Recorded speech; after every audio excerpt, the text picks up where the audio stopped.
Hello दोस्तों, health medical knowledge में आप लोगों का स्वागत है। आज का टॉपिक है ओसिफिकेशन। ओसिफिकेशन होता है क्या है और हड्डियाँ कैसे बनती है, हड्डी कैसे बनती है उसके बारे में बताऊंगा। अच्छी तरीक़े से समझिएगा और वीडियो को जरूर लाइक कीजिएगा, चैनल को जरूर सब्सक्राइब कीजिएगा और ज़्यादा से ज़्यादा शेयर कीजिएगा। तो चलिए दोस्तों शुरू करते हैं। ऑस्टियोजेनिस और ऑस्टियोफिकेशन होता क्या है उसके बारे में बताऊंगा। Formation process of bone also called ossifying process, यानी कि हड्डियों के बनने की प्रक्रिया को ओसिफाइंग कहते हैं। जैसा कि ये लाइन जो टॉपिक है बहुत ही इंपॉर्टेंट क्वेश्चन है कि हड्डियों को बनने की प्रक्रिया को क्या कहा जाता है। तो हड्डियों के बनने की प्रक्रिया को ओसिफाइंग प्रक्रिया कहते हैं।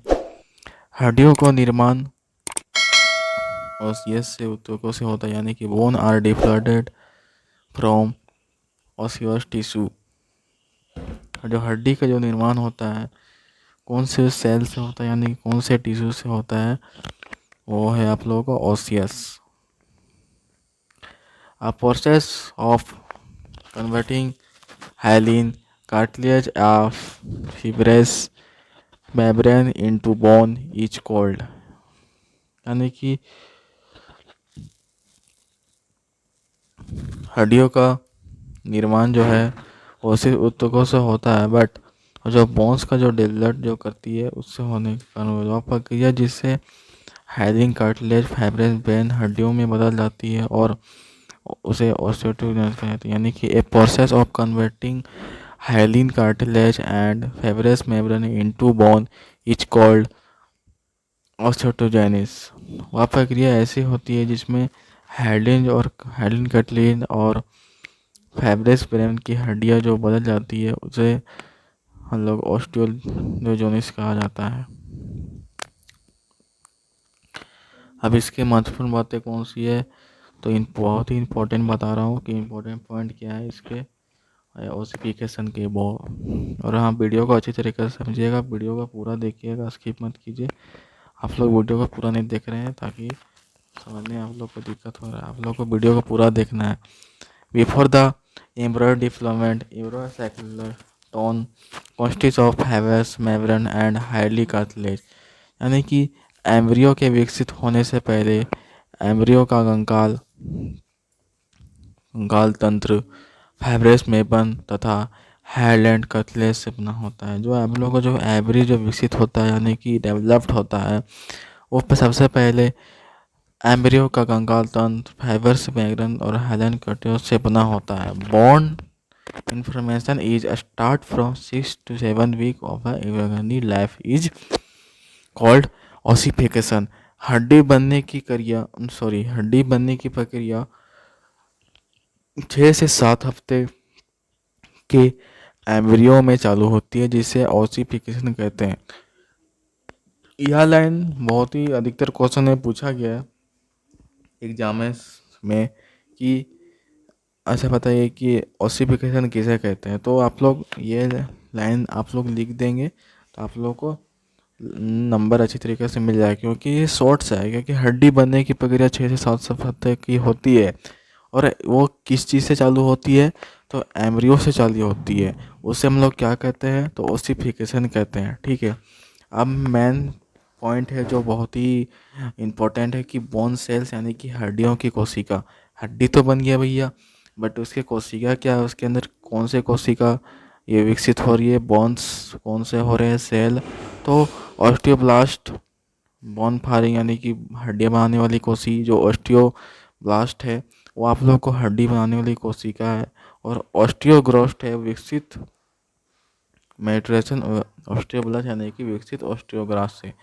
अब तीसरा 3 प्रकार के होते हैं, ऑस्टियोब्लास्ट, ऑस्टियोसाइट और ऑस्टियोक्लास्ट। तो ये आप लोगों को बोन ब्रेकिंग एंड मैट्रिक्स से हड्डियों को तोड़ में आकर नियंत्रित करती है। ठीक है, अब मैं आप लोग बताऊँ कि टाइप ऑफ बोन फॉर्मेशन, हड्डी बनने की प्रक्रिया, यानी कि हड्डी तो बना लिया बट उसके प्रकार। एक सेकेंड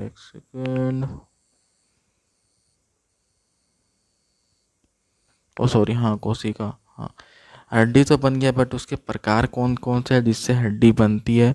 तो पहला है आप लोगों को इंट्रावेनस ओसिफिकेशन या हड्डियाँ का जिनका निर्माण फाइब्रोस मेम्ब्रेन से होता है, यानी कि जो हड्डी होती है जिनका निर्माण फाइब्रोस मेम्ब्रेन से होगा। Development of bone by fibrous membrane, example के तौर पर सही प्रकार की चपटी हड्डी या अनियमित बोन या इरेगुलर बोन तो हो सकती है। अब दूसरा है आप लोगों का इंट्रा कार्टिलेज ऑसिफिकेशन, यानी कि इंट्रालॉजिस ऑसिफिकेशन होता क्या है, तो वह हड्डियाँ जिनकी हाइलिन कार्टिलेज से होता है, यानी कि development of bone by hyaline cartilage, या जो हड्डी होती है वो हाइलिन कार्टिलेज से होता है। इसका एग्जांपल थोड़ा सा ये रहेगा, तो सभी लंबी हड्डियों को ये प्रकार के बनाती है, सबसे छोटी हड्डियों को बनाती है, और अनियमित जो हड्डी होती है इरेगुलर बोन उसको बनाएगी।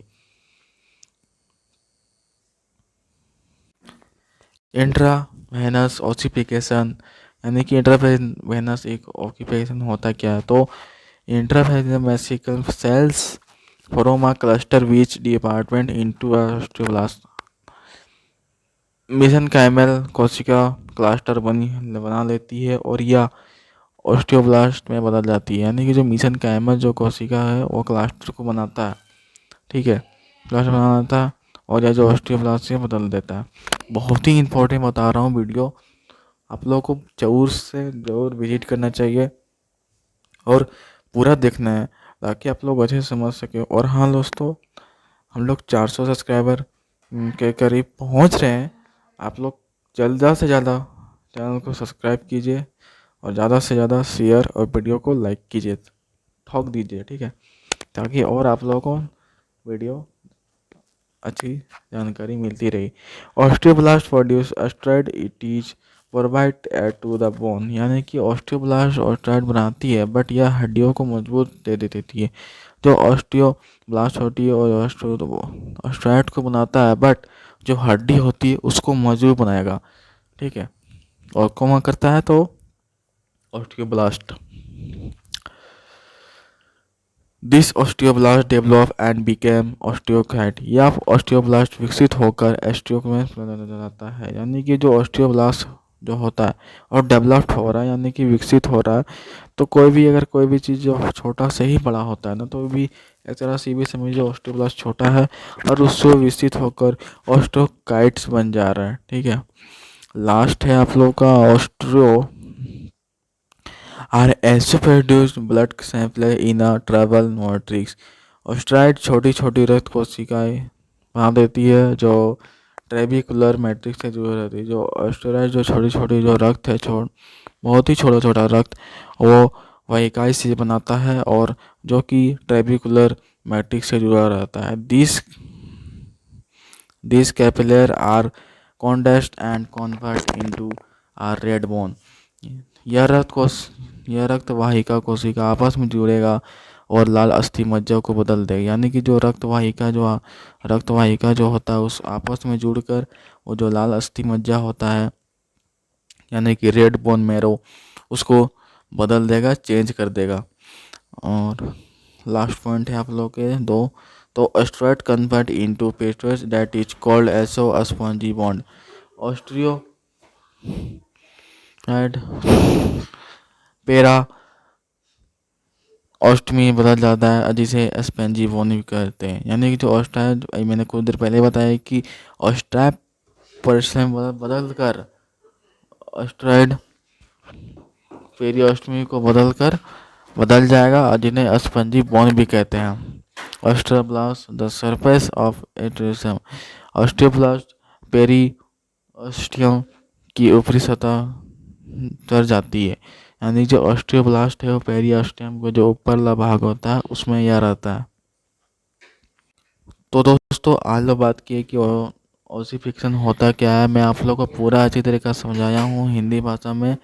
वीडियो को पूरा देखिएगा, अच्छी तरीके से समझिएगा और चैनल को जो सब्सक्राइब कीजिएगा और वीडियो को ज़्यादा से ज़्यादा लाइक कीजिएगा। और हाँ, आप लोग चैनल को सब्सक्राइब नहीं कर रहे हैं, कर दीजिए, मुझे पूरा भरोसा है। और हाँ, 4 सब्सक्राइबर जल्द से जल्द हम लोग कंप्लीट करना है और ज़्यादा से ज़्यादा शेयर कीजिए, शेयर सब्सक्राइब लाइक तीनों कीजिए एक साथ, ताकि आप लोग अच्छे से और अच्छी मेडिकल वीडियो आप लोग चैनल से मिलते रहे। तो मिलते हैं दोस्तों अगली वीडियो पर। Thanks for watching, thank you.